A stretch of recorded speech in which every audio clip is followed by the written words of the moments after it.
Welcome to the Mark and the Shark, and today, episode 14 will be a little bit special. We have a special request from one of our listeners, Nick Opaleweski. I don't know if I'm saying that right, 4814. He would like the Royal Rumble 1991 reviewed, so we went ahead and watched it. How are you doing this week, Shark? Doing pretty good, Mark. Having a pretty good day so far. How about yourself? Same old, same old. So we'll go ahead and wrap right into this. Thank you for listening, Nick. And here is your request. We're going to be doing the 1991 Royal Rumble. This is such an old Royal Rumble that back in the day, if you wanted to see it and didn't catch it on the pay per view itself, you could walk down to the video rental store and cross your fingers and hope that they had it. And if they did, you could rent it and watch the bad boy. This was definitely a different time in pro wrestling. I remember actually when this Royal Rumble was advertised and seeing it back then. This definitely brings back memories for me. This is a lot of stuff, I have to be honest, you don't see anymore. It's hard to explain. You'd really have to watch. Hopefully, you folks will enjoy this as much as I have and as the Shark has. Yes. So we're not going to feature the undercard of the match. Or when I say undercard, I mean like the dark part. So there was a match between Sam Houston and Jerry Sags of the Nasty Boys. I actually don't even remember who won it now that I think about it. So we're not going to feature that match. But that was what happened before they started the event to get the people going. And then that brings us into our first match. So, WWE Superstars was a show that they used to have a weekly show, and the Orient Express and the Rockers had been feuding. Mr. Fuji, being the manager of that tag team, Kato actually replaced Sato with Tanaka. So it looks like this is one of their first bouts with the new lineup, and this because of the long-standing feud they've had over superstars, is going to be the ultimate bout. It's going to be the one that ends this feud. Um, Technically impressive. Fuji's promised him that they're going to teach the Rockers some respect. We got Marty, we got Sean, we got Tanaka, and Kato. So, what did you think about this match? It was very technically impressive to me. This honestly, this was a really good match, and I mean to see a really early Shawn Michaels, back with Marty Jannetty, to know where Shawn Michaels has gone in his career. To see the Orient Express, one half of the Orient Express, um, Pat Tanaka was actually a part of one of the greatest tag teams out there. Unfortunately, they didn't get a lot of national recognition. Bad Company. I highly suggest if you get a chance, Shark or Mark, catch some of their bouts. I really think you'll enjoy them. You also get to see an early Diamond Dallas Page, by the way, managing them as a little treat. Um, to see this, it brought back childhood memories. I mean, to me, this is tag team wrestling. Um, to see the spots, the work that they have done, it just it's a great match. I really recommend people see this, and again, you really get to see the early Shawn Michaels and to see how he developed. It's really a treat. Oh yes, it really. There's a lot of tag team stuff in here. I really did enjoy how Marty and Sean worked together. Like I said, I really forgot how good of a worker Marty actually was, just because of how people phrase it. Like he's a Marty, not a Sean. But Marty wasn't bad. Sean, wow, he's so young in this. It's almost hard to see. Um, this is probably one of the earliest matches of Shawn Michaels I've ever seen. I didn't really know about him until, I mean, obviously I started wrestling. This was before I started watching, obviously. And they won with a kind of cool finisher. The Orient Express was trying to give a double team to Marty. Sean ran in the ring and took out one of them and then took out the next one as he was preparing Marty for the double team move, and then Marty ended up being able to reverse it off of Sean's offense and rolling the other guy up for a 1, 2, 3. Then the Rockers rolled out of the ring and ran to the back. I think it was a good finish. And the funny thing is this is an era in a lot of pro wrestling, really before a lot of wrestlers had finishers. That's kind of the interesting part. Is like you go in there, it didn't matter how the match was done. You go in there, you got the 1, 2, 3. So it's more of like for people that are of a certain era that think that everybody had a finisher. Not everybody had one. You went in there, you got the 1, 2, 3. This is how it was done, folks. And then that brings us on to our next bout. So, Big Boss Man and Barbarian had been feuding because Boss Man was feuding with the Heenan family. Bobby Heenan was constantly insulting Boss Man's mother, saying, that she basically didn't give him a great upbringing, calling her names. Uh, Boss Man basically said, "You can say whatever you want about me, but don't talk about my mom." He ended up beating Haku previously, so now it was his chance to go against the Barbarian, which was Heenan's most powerful enforcer, being, as he's the largest and the strongest. Well, on the wrestling screen, we all know how Haku is. So this is basically just an honor and a revenge story. I thought it was a good match. I felt like that's how big men are supposed to work. I forgot how huge Boss Man was, just because later in his career, I mean, just surrounded by.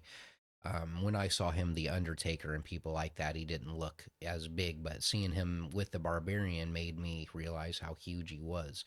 This was a good match. It was very physical. What are your thoughts, Shark? I mean, in all honesty, when I'd watched the start of Royal Rumble 1991, the first thing that actually really stood out to me, my God, these were men back then. I mean, these guys were walking mountains. A lot of them were. I mean, as opposed to the talent of today, that's not a knock. It's just a size different. But to see these two mountain of men go at each other and brutalize the living daylights out of each other, I was actually pretty impressed with the bout for what they were able to do. I think this is another instance of where the talent of today could actually take a page out of, this is how you sell. This is how you make a match look good. It was something, again, it was just, it brought back memories for me of, you know, two guys who knew what they were doing. They beat the living hell out of each other. They made it look good. Everybody went home happy. Everybody went home safe.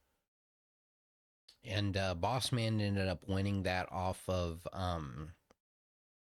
again, this was another match that ended without a finisher. He won off of a defensive move when the Barbarian came off of the top rope, and that's how that match ended. And then we move on to an anticipated match of mine because I love Sergeant Slaughter. Um, and that was the Ultimate Warrior Sergeant Slaughter match for the WWF Championship. So, of course, leading up to this, the Gulf Wars, times are around then. Sergeant Slaughter's playing the Iraqi sympathizer. He's pushing Saddam. He's putting down America. He's calling the fans weak. There were some crazy promos he was doing when I was watching leading up to this. The superhero fighting for America is supposed to be the Ultimate Warrior, because he is the champion at the time. While all this is going on, Macho King is trying to basically bribe Sergeant Slaughter for him to be his first match because the Macho King wants his time. Um, I really kind of don't even want to go into the Sherry Martel stuff that happened before this match because it wasn't that entertaining. It was just kind of holding the show up for me, at least. At least, yeah, I just didn't like how it was going down. What are your thoughts on it? Definitely a cringeworthy moment before the bout with Ultimate Warrior. As much as I was a huge sensational Sherry fan, it I don't know. I guess back then when I was a kid, it was that rah rah rooting for the Ultimate Warrior moment, and then just 3+ decades later, it definitely was a very cringe moment. As in terms of what happened in the bout itself, I can definitely say one thing. Sergeant Slaughter, for his age, was pretty good. There was one moment in the bout I really did have a question, and I wanted to ask you about it. Um, I definitely think Savage gave payback to Warrior with the scepter for the way he chucked Sherry at him. Oh yeah, That wasn't a light toss. He rocketed Sherry and Randy Savage. And honestly, I think that's why he whacked up the way he did. It's oh, you want to do this? Well, here's my payback. you know what? Actually, that was what I was getting ready to call attention to. Look at, I mean, even just this still, you can see He how fast threw he's swinging her at him. He threw. It was just he walked over, and it was just like when I saw that scepter shot, I knew immediately. Yeah, that's payback. That's exactly what that was. Oh man, I've never really been a big fan of Ultimate Warrior, so Yeah. seeing him getting just whacked over the head like he took no quarter. You could at see all. Savage was. You could if you actually Look looked at at it. his You could. face. Look at his face and Oh, tell yeah. me, like he is in it to win it. And then not even that. but, Yeah. Sergeant Slaughter laid his finisher into, so it was like he They just got knew whacked in the because head. if you watch the way Sarge was watching, you could tell when he was laying down, and he just went and just flung her. And then when I saw that, I'm like, oh yeah, I already know what's gonna happen. And I saw when he went with him with the scepter, it was I knew exactly what that was for. And it's just like, I mean, in all honesty, it is what it is with Warrior. I'm honestly happy he lost. I never was a huge Warrior fan, so it was what it was for me. Even back then, I was happy Slaughter won back then. All these years later, I'm still happy he won the bout. So in that regard, nothing's changed for me for this bout. Well, since I've never actually watched this pay per view, I actually, dude, I dug it so much. I understand why fans didn't like Sergeant Slaughter back then because they were in it, you know what I mean? But me being so far from removed from those times, you know what I mean? Like, just how Sergeant Slaughter, you know, I was so happy he won, even though the crowd wasn't. I was. I'm again not a huge Ultimate Warrior fan. And I really, again, I think that might have been one of my favorite parts of the pay per view was watching him just getting whacked in the head with the scepter, and just to secure it, you know, Sergeant Slaughter went ahead and gave him a big old elbow drop. And I wish that I could play video on this podcast of this. I mean, even if it's a couple seconds, you still kind of risk copyright strikes if they get mad. So I didn't want to do it at all. But man, that elbow drop on Warrior, I wish I could have like a GIF or something like that, Well, just to show that like he really was just like, all right, you know, you got whacked with the scepter. Now I'm gonna hit you in the chest real hard with my elbow. well, I mean, it's being basically being around during that time. It was definitely, you know, an interesting time. The heel turn by Sergeant Slaughter, the whole, you know, I remember watching him on the GI Joe cartoon. I can honestly say that. So it was definitely in that regard a big shock to see this guy, you know, which was funny, who was a heel and then became a face in the 1980s. Then towards the tail end, much like everybody else, I'm pretty sure it's probably a Vince McMahon move to turn him heel. You know, that's Vince back then. Um, but I think that at that time, it was Warrior wasn't as popular as I think Vince was hoping him to be. But it was kind of a transition. You had people who were also tired of Hogan. So there was kind of this interesting kind of point to see where the company was going. This was also supposed to be that year, by the way, the WrestleMania was supposed to be at the Los Angeles Coliseum. As we all know, the infamous story that because they did get the ticket sales that they were wanting, it wound up going to the Los Angeles Coliseum. The story at the time was, oh, because of what was going on over there in Kuwait and the Persian Gulf, they, for security reasons, even though that's not the reason why, the truth of the matter is Hogan's popularity was waning. There was panic in the office. That's really what it was, but that's neither here nor there. You know, again, he was Sergeant Slaughter was the one to come out on top of that bout, and you know, let's move on to the next match. And the next match was the Mountie and Coco Beware. So basically, Jacques Rougeau transformed into the Mountie, and he had a lot of heat. You know, people didn't like him. He strutted out declaring, you know, that the Mountie always gets his man. Vignette showed him arresting people for minor infractions. Basically, Coco Beware stepped up to challenge to bully. You know, he wanted to. Um, let the Mountie know, you can't do what you're doing. And the Mountie was shocking people with this cattle prod. um it wasn't really about titles or anything. It was just more about his own credibility, with Coco Beware being a good matchup. The people seemed to dislike the Mountie, but they didn't seem to necessarily like Coco Beware. Another part about this pay per view that drove me nuts was that Jimmy Hart was in everything. I mean, any part that Jimmy Hart could get, he was there. Um, Coco Beware was there. I thought, you know what, the match was what it was. I don't really even want to get too much into it. I'll say I was less than impressed, but at the same time, this really the build up to this match wasn't really that great. So, shout outs to the parrot though. They had the parrot at ringside. I like that. Frankie, yeah. Mm. Frankie the Bird. I will say this much about Coco Beware and the Mountie. Those are two tough men I definitely would not want to get entangled with.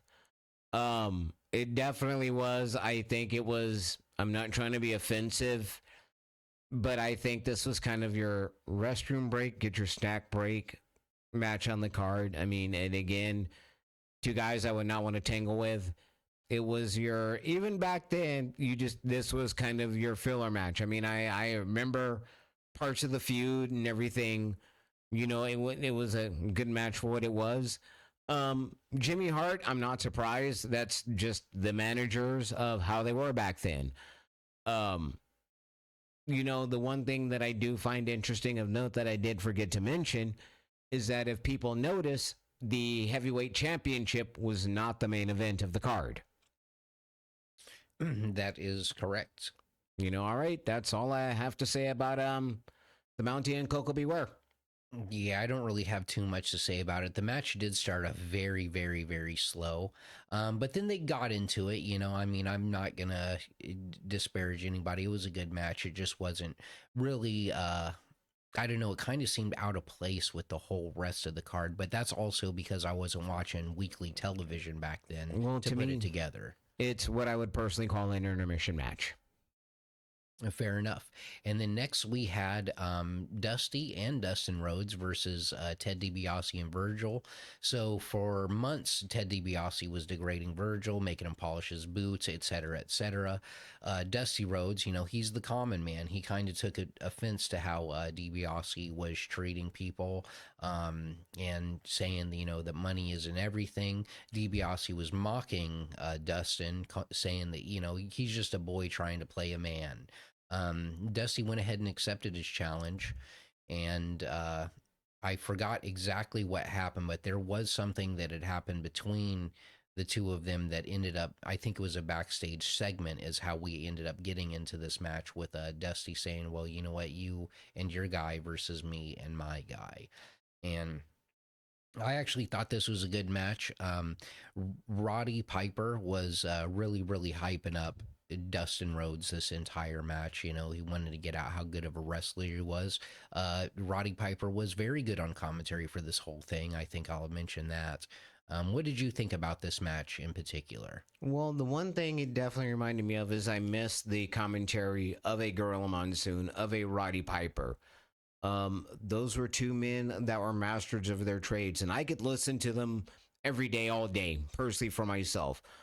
As in terms of the feud, I remember all of this back in the day, the build up with Virgil and the $1 Million Man and all that, and you could see the way he was treating Virgil.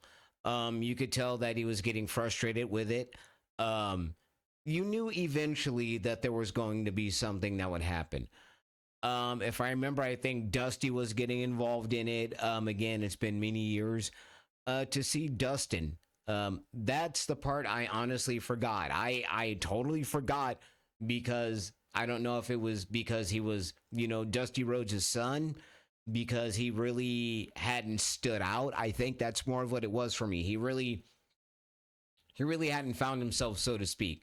This was back before, the natural. This is, of course, before his most well known gimmick, Gold Dust. So, I mean, you could definitely, as in terms of see the work there, it was like, a good match. Like, the whole, it's funny when I look back on the whole Ted DiBiase leaving Virgil thing. And a lot of people may not agree with this, but I can tell you there's a whole slavery connotation thing that is associated with it, that was really deep seated if looking at it in a different light. So it was really cool at that time to see Virgil really break away from Ted DiBiase. It really was cool to see, Virgil become his own thing, even though, knowing Ted DiBiase, knowing his history. And the funny thing is just thinking of the talent that was in this company at the time. But I'll go into that later on. But it was a good match. I enjoyed it. It gave the fans a reason to pop. And, it gave a reason for Virgil to break away from Ted DiBiase at that time. Yes, the afterwards of this match was basically Virgil being berated.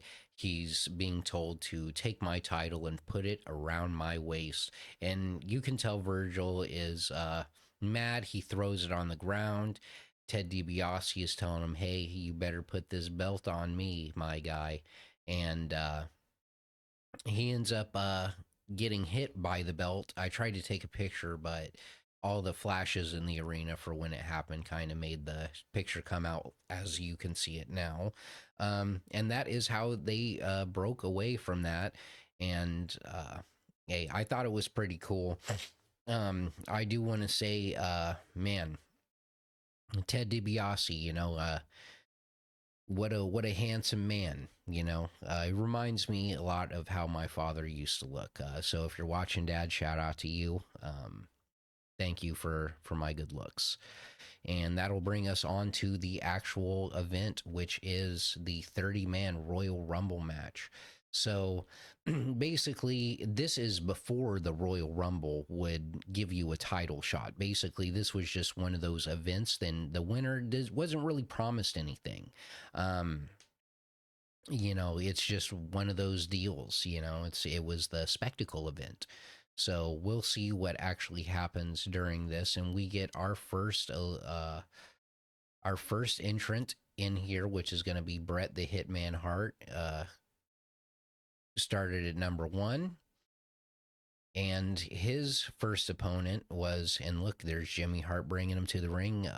Dino Bravo is the first one. So they had a couple fake eliminations, as you would do. They're over in the rope. What do you think about the start of all this? How do you feel about Bret starting out? Well, I mean, for me, it's just interesting. The veritable who's who that was actually in this Royal Rumble, if you really paid any attention to professional wrestling, territory.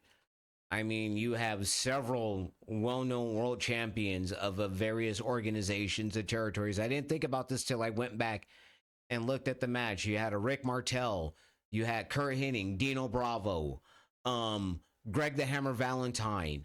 I mean, just again, just the people that again, just amazing talent in this Royal Rumble. Thinking about it now, just like this really was, I think, the 91 Royal Rumble. When you look at that list there of people that were involved in that, I personally think that may have to be one of the greatest Royal Rumbles of all time. People want to talk about the recent Royal Rumble? No, because that's all WWE talent. This, to me, right here, this list I'm looking at, this is something different. This really was a different era that you will never ever see ever again in wrestling. You won't see this many names that were big names in various territories, in various regions around the country. I mean, this probably was, like I said, for me, one of the greatest Royal Rumbles I had ever seen, for myself as a fan.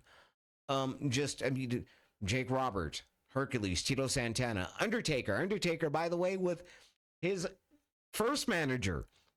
People remember, Paul Bearer, Bruce Pritchard, who more than likely is still behind the scenes with the company. So this is really kind of a veritable who's who for me. This Royal Rumble is really a treat for me. All right, and then we'll get back into it. So the third person coming out was Greg the Hammer Valentine. And before we could even have the number fourth entry come in, Dino Bravo was eliminated by Greg the Hammer Valentine. And Jimmy Hart came up to the ring to give him some who's who. Because Jimmy Hart has to be in the camera every 20 minutes or he will have a heart attack. Just kidding, of course. Then we get Paul Roma coming in at number 4. Not every Rumble can be great. You kind of have to have that guy. And honestly, Paul Roma should have never been in the Four Horsemen. He's great in the ring, but I don't know who made that decision, but bad decision.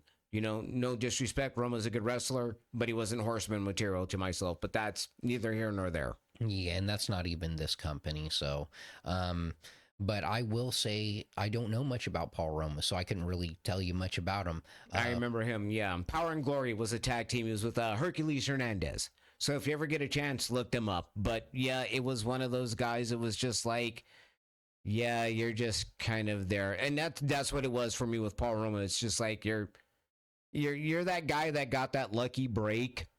Be thankful for who you are, but you're not as big as who you think you are. Oh yeah, and then there's just a quick tidbit. You said Hercules Hernandez. Macho Man Randy Savage actually had a dog that he named after Hercules. So yeah, quick little tidbit. And then the Texas Tornado comes in, who's actually Kerry Von Erich. Now, one thing I'd like to say, because a lot of people around here like Cornette, especially me and my co-host, he would always talk about how Kevin Dunn wanted to repackage other guys because people, quote unquote, would not know who they are. Well, even though they took him out and said this is the Texas Tornado, you could hear the arena chanting Kerry. They knew who this guy was and they loved him. Yeah. He did about 37 discus punches in there, which was kind of like, I get he's trying to get his signature over, but I will say I didn't ever see, I think, Kerry Von Erich wrestle, so I was glad to see him in the Rumble. Kerry Von Erich from the legendary Von Erich family. I mean, they ruled the roost in Texas. As a matter of fact, I was fortunate enough when I was a child to have lived in Hot Springs, Arkansas in 1983-84. I got to see the Von Erichs wrestle on TV in World Class Championship Wrestling when I was a kid. Kerry, Kevin, David. I mean, I honestly feel that there are folks today that I feel sorry for because a lot of people did not get to see the Von Erichs in action, and I consider myself very fortunate to have seen them, especially Kerry. It was really cool. Like I said, for me, this was interesting going back and seeing a lot of legendary names in the business. And then that brings us to Rick Martel, the model Rick Martel, coming into this match. I'll say it now. Rick Martel stayed in this match for quite some time. And every time that there was going to be a false throw out on him, the crowd was going wild. Even if it was the 45th time that he had been lifted on that top rope, the crowd was going wild for his elimination. Now, since I wasn't around, back then when this happened, Rick Martel, I don't know what he did as a heel to make the crowd not like him so much, but it actually made me like him a lot. I remember, I think it was Tom Zink, I think is who he turned on. They were like the Can-Am connection. It was a number of years ago. It was like, it was either like WrestleMania 3 or something around then. It was either Tom Zink or Tito Santana, one of his partners he had turned on. They were like, no, I think it was him and Tito Santana were known as Strike Force. And I believe it was like at a WrestleMania, he just walked off and abandoned him. But Rick Martel, another name, a former AWA champion himself. I mean, again, this is like I said, when I look at these names, it's just like, wow, just amazing for myself, knowing the history and seeing a lot of these people. Number 7, Saba Simba. Okay, let's get that out of the way. We all know who that is. Tony Atlas, Thank you. a footman. All right, and then that brings us to number 8, and that is going to be Butch from the Bushwhackers. Now, the crowd started going wild when he came out because obviously people love the Bushwhackers. I believe they were also originally known as the Sheep Herders and the Yes. Kiwis. Two mean guys that were, from what I understand, you didn't want to meet them in a dark alley. And that's just kind of, again, another thing that, looking at these people, I wouldn't have messed with any of these guys because they all would have been able to literally tie me in a knot.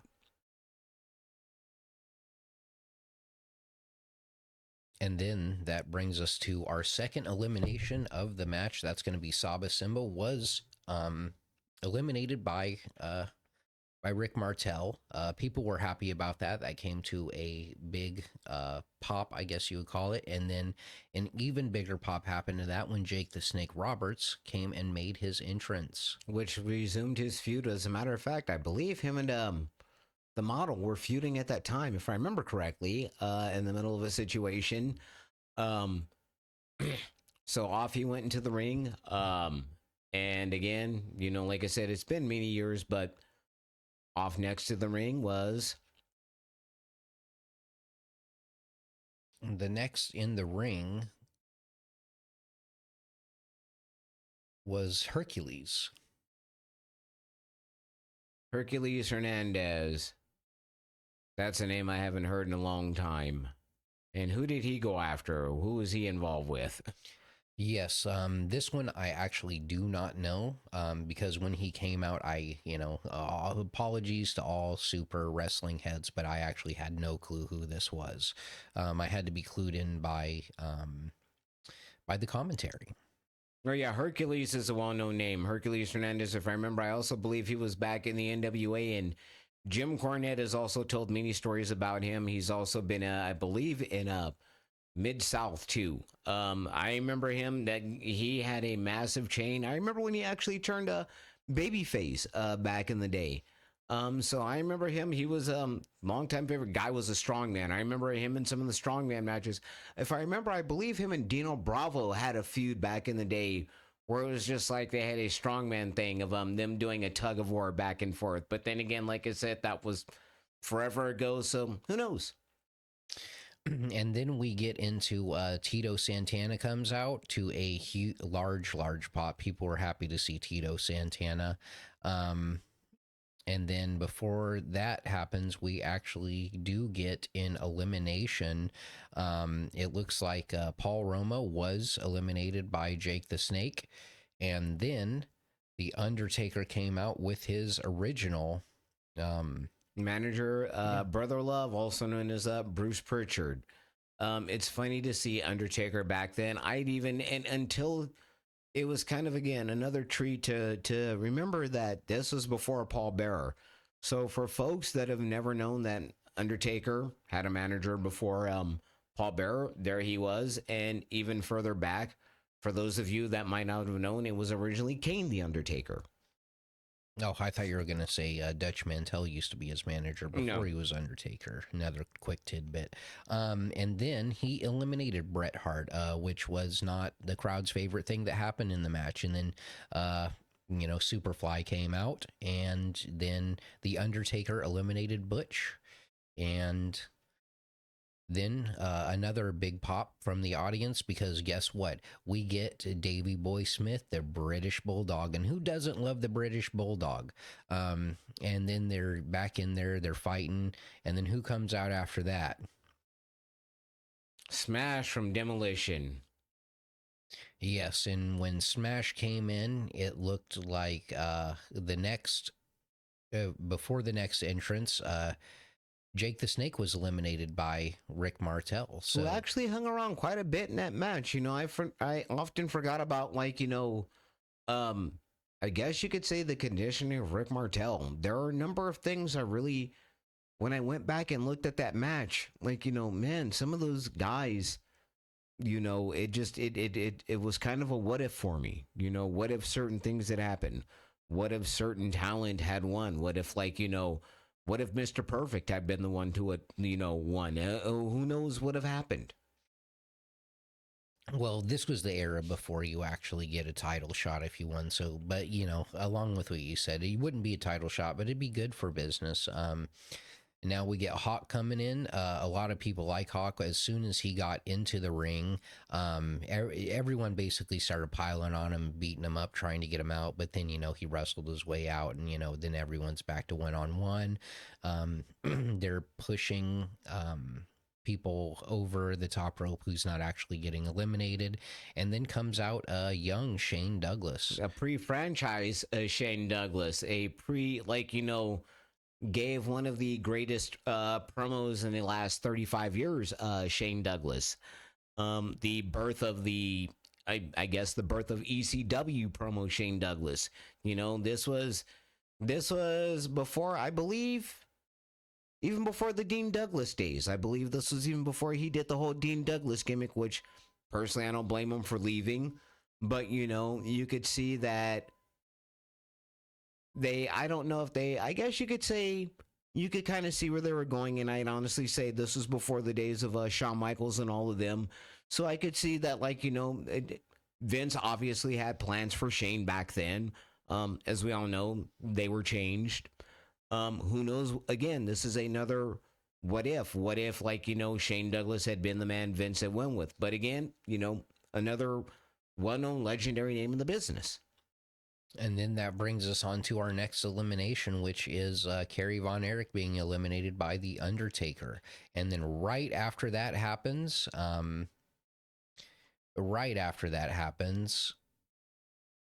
Jimmy Snuka is eliminated then by Road Warrior Hawk. And then we get the entrance of none other than Nobody. This was the no-show of the match that now the commentators wouldn't tell you who it was until the very end. We had to find out as we watched. So somebody just completely no-showed, and who was that? We're not going to know until the end, and I won't spoil it. And then after that comes out Road Warrior Animal. So Road Warrior Animal comes up, teams up with Hawk. They eliminate the Undertaker. And then right after that happens, Martel and Hercules team up to clothesline Road Warrior Hawk out of the ring. And then we get Crush coming in from Demolition. I was never really a big Demolition guy. Honestly, I don't know whose decision it was. I'm pretty sure that was probably a Vince decision. I really think that it should have been just Axe and Smash. But then again, I don't know if he was trying to do a tough guy version of. I remember I talked with a friend of mine years ago, and he had actually said something that had me cracking up. And it was Demolition supposed to be the tough guy version of the Fabulous Freebirds? And that just had me laughing because I never thought about it like that. It's just like, who knows? Yeah, I wouldn't say I know much about that. And then entrant number 21, we get Hacksaw Jim Duggan. Oh! And everybody was very happy about him coming in. Like the crowd was popping for him. They were yelling the ho. What I will say about Hacksaw Jim Duggan was the inaugural Royal Rumble winner. He won the very first Royal Rumble. I actually watched that not too long ago. And then Earthquake comes out. And of course, who is with Earthquake? None other than the Mouth of the South. It has been at least 20 minutes since we have seen this man, so he has to get himself back in the picture. Well, what's funny for me is thinking of Hacksaw Jim Duggan when you mentioned his name. Another guy from Mid-South. Again, just another big name in the business, and again another one that consolidating the talent that Vince McMahon had. There could have been any number of guys, honestly, in that ring that could have been the champion legitimately. On to the next one again, which was Earthquake, if I'm not mistaken. Yes, Earthquake came out, and then right after Earthquake came out, it looks like Animal was eliminated by Earthquake. Um, to everyone's dismay, because everyone loves the Road Warriors, because why wouldn't you? The Legion of Doom is cool as hell, or LOD. And then we get Mr. Perfect coming out, and who doesn't love Mr. Perfect? A great wrestler, great person, very funny guy. And then that leads into our next elimination, which is going to be Jim Duggan got eliminated by Mr. Perfect, which stinks. People did boo at that because people do love Jim Duggan. Well, I love it's not. Jim Duggan. Well, I mean, Mr. Perfect, Kurt Hennig, another one. I mean, another guy that could have. Man, I just like I said, I just for myself. AWA champion, Kurt Hennig, of course, Intercontinental champion. The guy was really that perfect plex, the fisherman suplex. He really could tell a story in the ring. I mean, I like, I never personally got to see his dad wrestle, Larry the Axe Hennig. I've heard stories about his father, but I definitely got to see Kurt wrestle. I believe his son is wrestling himself, as a matter of fact. Or was that Curtis Axel? I believe that's his son, isn't it? I believe so. Yeah. So, I mean, like, so it definitely continues, like, Randy Orton, third generation. So, again, that lineage carries on. And then after Jim Duggan's elimination, we have Hulk Hogan coming in at number 24. Everyone was very happy about that. Big pop. And then Hulk Hogan comes in and goes ahead and eliminates Smash. And then we get the entrance of Haku, who everybody loves Haku, who doesn't? And you can't say you don't, because it might be harmful to your health. And then number 26 entrant, Jim Neidhart. Nobody's The gonna, Anvil. yes, the Anvil. And it looks like Greg Valentine was eliminated by Hulk Hogan before Jim Neidhart came out. I did not have a picture of that. I must have missed that. And then Tito Santana was eliminated by Earthquake, which came to a boo. A lot of people were mad that Santana was eliminated. And then people got right back up on their feet because Bushwhacker Luke is making his entrance. Mm-hmm. And then after that, nobody had been eliminated, but Brian Knobs was, or actually, no, Luke was eliminated. Yeah, he went in, he walked down to the ring, he was eliminated, and he walked right back out. As a matter of fact, I remember that. Yes, I did not get a picture of that. And Brian Knobs came out. No eliminations past that. And then Warlord comes out. And that was another one of those situations where I was like, who even is that? But before, I remember the Warlord, he was just kind of one of those guys that was just really there.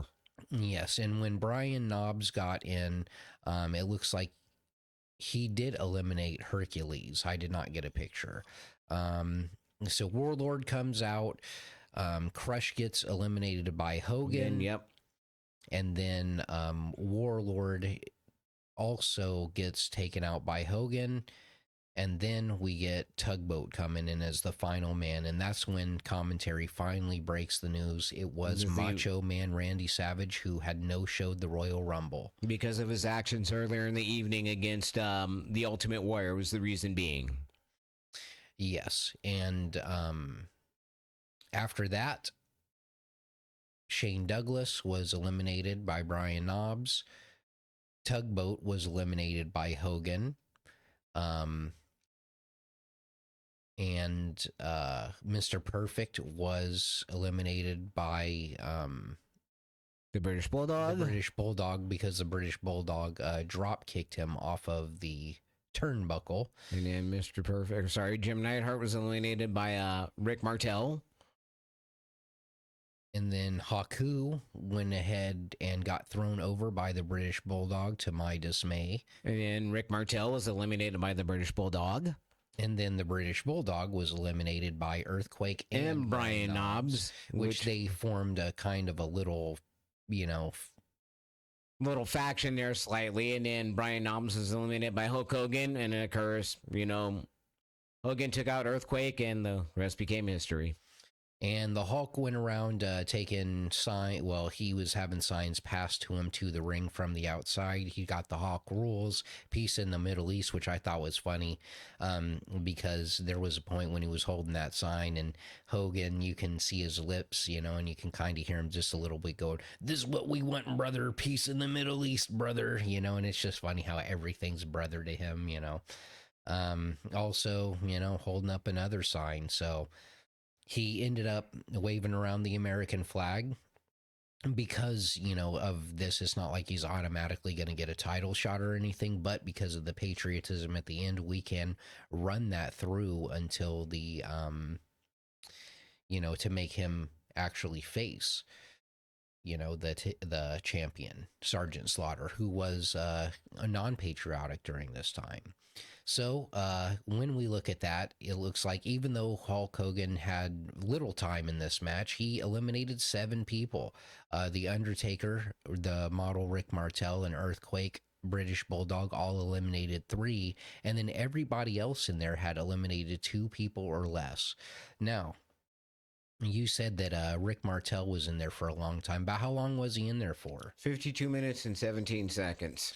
And man, that actually the commentary was saying that was a record.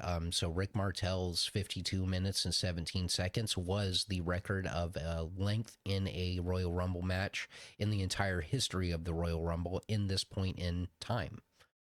Greg Valentine, Hercules, Hernandez, British Bulldog all lasted 30 minutes or more, with everybody lasting 26 minutes or less. The shortest one we had was, if you count Randy Savage not showing up, he got 0 seconds in it. Luke ended up getting 4 seconds. Literally in and out of the ring, and that was about it for him. Yeah, everybody in and out of the ring. Tugboat, Saba Simba, Warlord, they had all lasted less than 3 minutes. Funny little fact about this is if Hawk would have stayed in for 2 more seconds, him and Animal would have had the same exact time in the ring, with Animal being in for 6 minutes and 39 seconds and Hawk being in for 6 minutes and 37 seconds. So that was one of those things. But Butch Miller and Brian Knobbs actually both went in for 10 minutes and 7 seconds. So exactly. That's not often that, that happens down to the very second. Yeah. And that was the 1991 Royal Rumble. If you were going to give it a 1 out of 10, or say 2 thumbs up to 2 thumbs down, what would you give it? I'd probably give it about 2 thumbs up, in all honesty. 2 thumbs up? Being from a different generation for myself, this is the wrestling I know. I know you may have a different viewpoint. Those are the people I grew up watching myself. So for me, there's always going to be a nostalgia factor. So I'm always going to grade that higher for me. Yeah, and I would definitely just give it I'm not going to do 2 thumbs up. I feel like that's too much. I didn't really per se enjoy this like a super bunch. There were parts of it that I could have done without. But at the same time, I'm really not used to this style of wrestling. So yeah, the Rumble match was good. But I think the thing that I like most about this was probably the Ted DiBiase match. And it wasn't even because of the Rhodes. It was more just the $1 Million Man segment with Virgil. Yeah. But I think my top thing of this was Macho King smashing that scepter just straight into Ultimate Warrior's head. That was my favorite part about this. And then I get to have Sergeant Slaughter, who when I started watching wrestling, Sergeant Slaughter was an authority figure. You know what I mean? He wasn't a wrestler. He'd already been retired for a long time. So I've always kind of liked Sergeant Slaughter, but actually getting to see him drop that elbow, brother, and win that championship, I loved it. So, yeah, it was good. If you enjoyed that, like, subscribe. Again, man, Royal Rumble 1991. That was definitely a treat for myself. Like I said, a veritable who's who. Like, if anybody out there is interested in looking up a lot of this talent, you'll be surprised at the people that were involved in this Royal Rumble in particular. You really will be. Nice little treat out there. And if you did not know, we do have a Discord. The link is up on screen. We will be um, answering questions, interacting with users.